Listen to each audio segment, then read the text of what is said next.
اعوذ باللہ من الشیطان الرجیم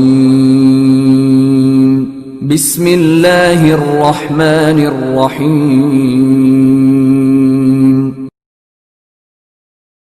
ألم تعلم أن الله له ملك السماوات والأرض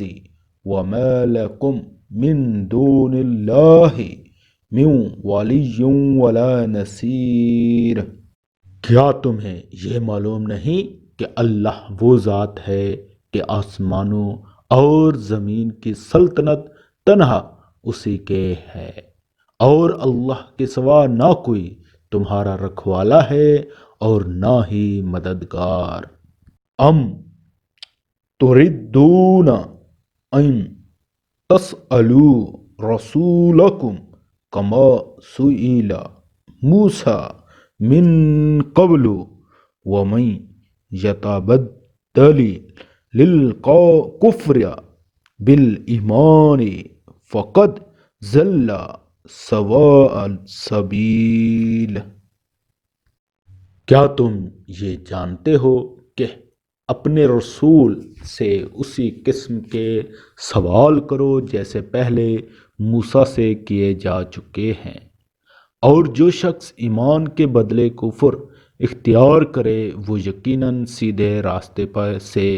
بھٹک گیا۔ تفسیر: یہ خطاب یہودیوں کو بھی ہے جو آن حضرت صلی اللہ علیہ وآلہ وسلم پر ایمان لانے کی بجائے طرح طرح کے مطالبے پیش کرتے تھے، اور ساتھ ہی مسلمانوں کو بھی یہ سبق دیا جا رہا ہے کہ جس طرح حضرت موسیٰ علیہ السلام پر ایمان لانے کے باوجود یہودی ان سے نامعقول اور غیر ضروری سوالات اور مطالبے کرتے رہے، تم ایسا نہ کرنا۔ وَدَّ كَثِيرٌ مِّنْ أَهْلِ الْكِتَابِ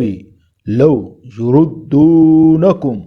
مِنْ بَعْدِ إِيمَانِكُمْ كُفَّارًا حَسَدًا مِّنْ عِنْدِ أَنفُسِهِمْ مِنْ بَعْدِ مَا تَبَيَّنَ لَهُمُ الْحَقُّ فَاعْفُوا وَاصْفَحُوا حَتَّى يَأْتِيَ اللَّهُ بِأَمْرِهِ إِنَّ اللَّهَ عَلَى كُلِّ شَيْءٍ قَدِيرٌ۔ مسلمانوں، بہت سے اہل کتاب اپنے دلوں کے حسد کی بنا پر یہ چاہتے ہیں کہ تمہارے ایمان لانے کے بعد تمہیں پلٹا کر پھر کافر بنا دیں، باوجود یہ کہ حق ان پر واضح ہو چکا ہے۔ چنانچہ تم معاف کرو اور درگزر سے کام لو یہاں تک کہ اللہ خود اپنا فیصلہ بھیج دے، بے شک اللہ ہر چیز پر قادر ہے۔ وَأَقِیمُوا الصَّلَاةَ وَآتُوا الزَّکَاةَ وَمَا تُقَدِّمُوا لِأَنفُسِکُم مِّن خَیْرٍ تَجِدُوهُ عِندَ اللَّهِ إِنَّ اللَّهَ بِمَا تَعْمَلُونَ بَصِیر۔ اور نماز قائم کرو اور زکوٰۃ ادا کرو، اور یاد رکھو جو بھلائی کا عمل بھی تم خود اپنے فائدے کے لیے آگے بھیج دو گے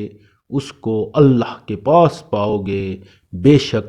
جو عمل بھی تم کرتے ہو اللہ اسے دیکھ رہا ہے۔